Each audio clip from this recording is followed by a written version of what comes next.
जय माता दी मित्रों, हम सबको पता है कि नवरात्रि का बहुत ही पावन सा पर्व स्टार्ट हो रहा है और मेरी तरफ से आप सभी को नवरात्रि की बहुत बहुत शुभकामनाएं। माता का वास आप सभी के घरों में हमेशा बना रहे है ना। तो आज के टाइम पे क्या देखा गया है कि बहुत सारे ऐसे घर हैं जहां लोग बीमार बहुत ज्यादा पड़ते हैं, उनके सारे पैसे डॉक्टर ले जा रहे हैं, सारे पैसे उनके दवा में लग रहे हैं। तो यह वीडियो आपके लिए है। पूज्य गुरु जी की कथा से सुन के बहुत अच्छे से बताऊंगा। बस आपको कड़वे नीम के 9 पत्ते लेने हैं।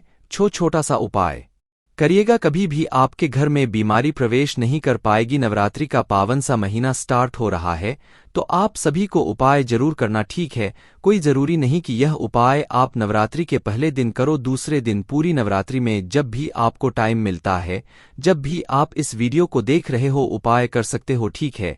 देखो, सबसे पहले तो आपको पता चल गया होगा ये उपाय किसके लिए है। बीमारी के लिए। अब बात करते हैं किसकी। नीम के पत्ते की। स्क्रीन पे आपको नीम का पत्ता दिख रहा है। कितने पत्ते लोगे? 9 नीम के पत्ते कम से कम 9 लोगे। ज्यादा से ज्यादा आपको 81 लेने हैं। कितने? 81 पत्ते ले सकते हो या फिर कम से कम 9 तो लेने ही लेने हैं।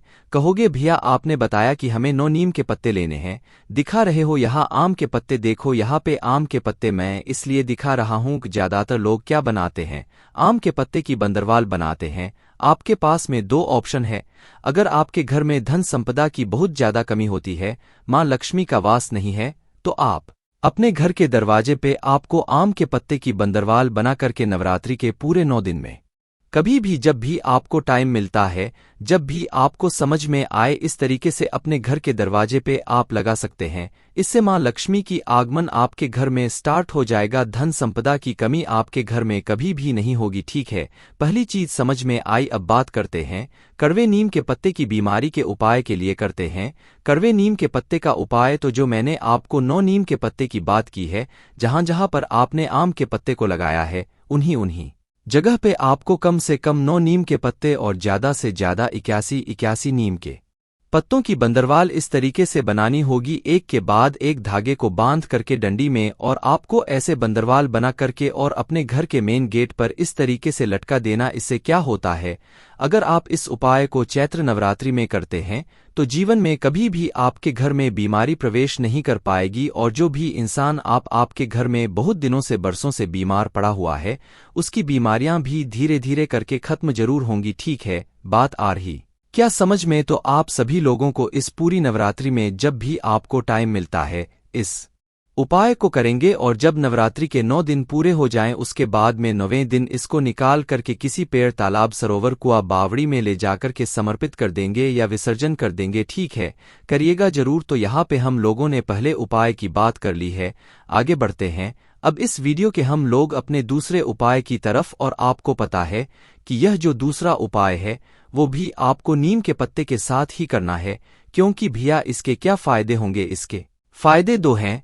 पहला फायदा तो यह है कि अगर कोई इंसान बीमार है तो वो तो ठीक होगा ही होगा, साथ ही साथ अगर आपके घर में कोई भी ऐसा इंसान है जो बहुत क्रोधी है, गुस्सा करने वाला है, आपकी बात ही नहीं सुनता है, तो भी आप इस उपाय को इस चैत्र नवरात्रि में कर सकते हैं, ठीक है। देखो स्क्रीन पे आपको एक तांबे का लोटा दिख रहा है, तो इस उपाय के लिए आपको तांबे का ही लोटा लेना है और उस तांबे के लोटे में जल भरना, ठीक है।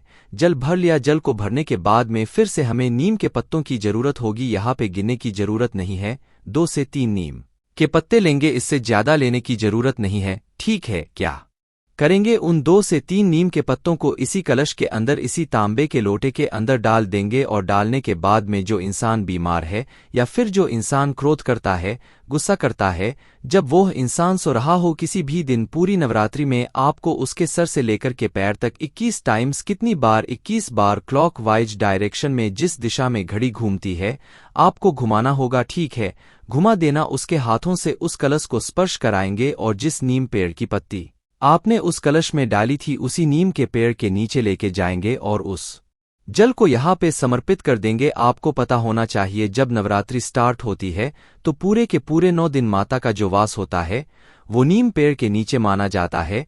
तो पूरा जल समर्पित करेंगे और यहीं पर इसकी मिट्टी को, नीम पेड़ की मिट्टी को थोड़ा सा उठा करके, जो इंसान बीमार है या फिर जो इंसान बहुत क्रोध करता है, गुस्सा करता है, चिड़चिड़ा उसके मस्तक पर उसकी एक बिंदी लगा देना और आपको कुछ भी करने की जरूरत नहीं है। बहुत स्पेशल, बहुत प्यारा सा उपाय है।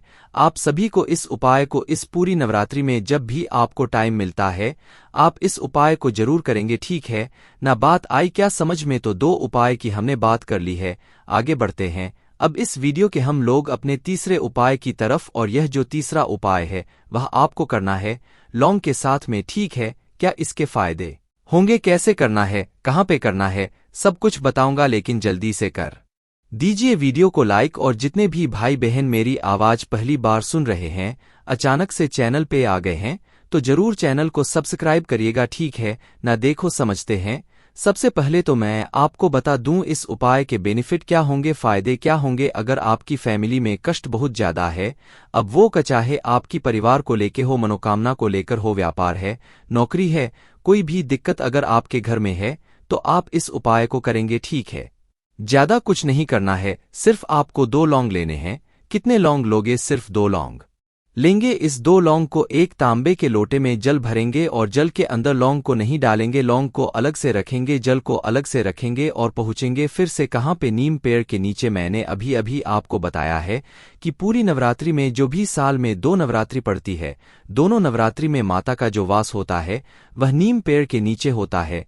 हमेशा इस चीज का ध्यान रखेंगे तो पूरी नवरात्रि में किसी भी दिन जो मैंने आपको 2 लौंग दिखाया है मां नीम पेड़ के नीचे, पहले तो आप उन दोनों लौंग का भोग लगाएंगे, ठीक है। भोग लगाने के बाद में नीम पेड़ के ही नीचे घी कर दिया लंबी बत्ती का लगाएंगे, माता का स्मरण करते हुए, ध्यान करते हुए। उसके बाद में तांबे के लोटे में जो आपके जल है पेड़ की जड़ में समर्पित कर देना, अपने परिवार का नाम और गोत्र बोल करके, या फिर उस इंसान का नाम और गोत्र बोल के जो इंसान आपके घर में, आपके परिवार में, आपके कुटुंब में बहुत ज्यादा परेशान है, ठीक है। वो परेशानी मैं बार बार कह रहा हूं, किसी भी चीज को लेके हो सकती है, शादी को लेके हो, व्यापार हो, धन संपदा, नौकरी, कुछ भी हो सकती है। तो आप इस उपाय को उस इंसान के लिए जरूर से जरूर करेंगे, ठीक है ना। समझ में आई आपको बात मेरी? चलो तो यहाँ पे हम लोगों ने 3 उपाय की बात की है, आगे बढ़ते हैं। इस वीडियो के सबसे छोटे और बहुत ही आसान से उपाय के, जो कि आपको इस पूरी 9 दिन की नवरात्रि में किसी भी एक दिन करना चाहिए, ठीक है। देखो ये उपाय किसके लिए है? अगर आपके घर में रिश्ते ठीक नहीं चल रहे हैं, चाहे वो रिश्ते हस्बैंड वाइफ को लेके हो, भाई बहन को लेके हो, माँ बाप को लेके हो, किसी भी घर में अगर रिश्ते खराब चल रहे हैं ना, तो आपको लेना होगा इस तरीके से मक्खन। मार्केट में 1015 में बहुत ही आसानी से छोटा सा पैकेट आपको मक्खन का मिल जाएगा, ठीक है। मक्खन लेना और इस तरीके से 1 रुपया का मार्केट में मिलेगा। माता का इस तरीके से झंडा, बहुत ही छोटा सा झंडा लेंगे, ठीक है। झंडे पे क्या करोगे? ये जो साइड वाला पोर्शन होता है, इस साइड वाले पोर्शन पे आपको मक्खन का लेपन अच्छे तरीके से करना है, ठीक है। अच्छे तरीके से मक्खन का लेपन करेंगे। लेपन करने के बाद में इस झंडे में आपको छोटी सी डंडी लगानी है, बहुत बड़ी नहीं लगाना, छोटी सी डंडी लगाएंगे। और आप किसी भी देवी माता के मंदिर में, कोई भी देवी माता का मंदिर आप आपके घर के आसपास में हो, वहां पे लेकर जाएंगे और उनके मंदिर में उस झंडे को लगा देंगे यहीं पे। जैसे ही मैं इस बात को बोलता हूं, बहुत ज्यादा लोग परेशान हो जाते हैं। देखो कोई जरूरी नहीं कि आप बिल्कुल मंदिर के ऊपर एकदम टॉप पे लगाओ, नहीं, आप मंदिर में जहां पर आपका हाथ पहुंच सकता है, फिर जहां पे आप लगा सकते हो आसानी से, वहां पे आप उस झंडे को लगा देना। यकीन मानिए, कभी भी आपके घर में कोई भी क्लेश नहीं हो सकता, कभी लड़ाइयाँ नहीं हो सकती। हमेशा आपका पूरा परिवार, पूरी फैमिली आपकी हमेशा खुश रहेगी, ठीक है। इतना कर लिया। अब मान लेते हैं थोड़ा सा मक्खन आपका बच जाता है, तो जो बचा हुआ मक्खन होगा, जब मंदिर के अंदर झंडा लगाने के बाद में मंदिर के अंदर प्रवेश करोगे तो देवी माता के दर्शन होंगे। देवी माँ के सामने बचे हुए मक्खन को चढ़ा देंगे। चढ़ाने के बाद में घी का दिया लंबी बत्ती का लगा करके, प्रार्थना करके, और फिर आप अपने घर की तरफ वापस जा सकते हैं, ठीक है। तो मैंने कोशिश की आप सभी लोगों को इस पूरी वीडियो में 4 उपाय बताए हैं। एक बार फिर से मेरी यही कामना है कि इस पूरी नवरात्रि में माता का वास आप सभी के घरों में हमेशा बना रहे। आपके जीवन की जो भी तकलीफें हैं, माता रानी उन सभी तकलीफों को दूर करें, यही द नेचुरल प्लानेट फैमिली की कामना आप सभी के लिए है। तो वीडियो पसंद आई हो तो लाइक करिएगा। श्री शिवाय नमस्तुभ्यं। हम सबको पता है कि नवरात्रि का बहुत ही पावन सा महीना आ गया है, और मेरी तरफ से यानी कि द नेचुरल प्लेनेट फैमिली की तरफ से आप सभी को नवरात्रि की बहुत बहुत शुभकामनाएं। माता रानी का वास आप सभी के घरों में हमेशा बना रहे, ठीक है। काफी ज्यादा लोग परेशान होते हैं धन संपदा को लेके। तो ये वो दिन आ गया है, ये वो महीना आ गया है जिस दिन हमें शुभ लाभ लिखना होता है अपने घर में, और जिससे हमारे घर में माँ लक्ष्मी का वास होता है। और धन संपदा से रिलेटेड जितनी भी प्रॉब्लम, जितनी भी समस्याएं हमारे घर में होती है ना, वो सारी खत्म होती है, जो कि पूज्य गुरुजी की कथा से सुन के बहुत अच्छे से आपको बताऊंगा। ठीक है, बहुत ही प्यारा सा, बहुत ही स्पेशल सा और बहुत ही छोटा सा उपाय है जो कि आप सभी लोगों को अपने घर पे ही करना है, कहीं जाने की भी जरूरत नहीं है। ठीक है, चलो समझने की कोशिश करते हैं। स्क्रीन पे आपको मैं 2 से 3 चीजों को दिखाऊंगा, जो चीजें आपके पास में हो उसको आप ले लेना। ठीक है, चाहे आपके पास में हल्दी हो तो हल्दी ले सकते हो, चाहे आपके पास में लाल चंदन है तो लाल चंदन ले सकते हो, सिंदूर है सिंदूर ले लो, पीला चंदन है मतलब कहने का है कुछ भी आपके पास में है उसको ले लो। जो भी चीजें आपने लिया है एक छोटी सी कटोरी में आपको लेकर के उसको थोड़ा सा पानी डाल के इसका गाढ़ा सा पेस्ट बनाना। ठीक है, बना लिया पेस्ट को, फिर आप इस कटोरी को उठाएंगे आपने अपने घर में जहां पे भी देवी माता की कोई भी फोटो, मूर्ति, प्रतिमा स्थापित की हो या फिर पहले से अवेलेबल हो आपके घर में देवी माता की कोई भी छोटी बड़ी फोटो, मूर्ति, प्रतिमा उनके बगल में, जैसे ये मान लो कि फोटो है।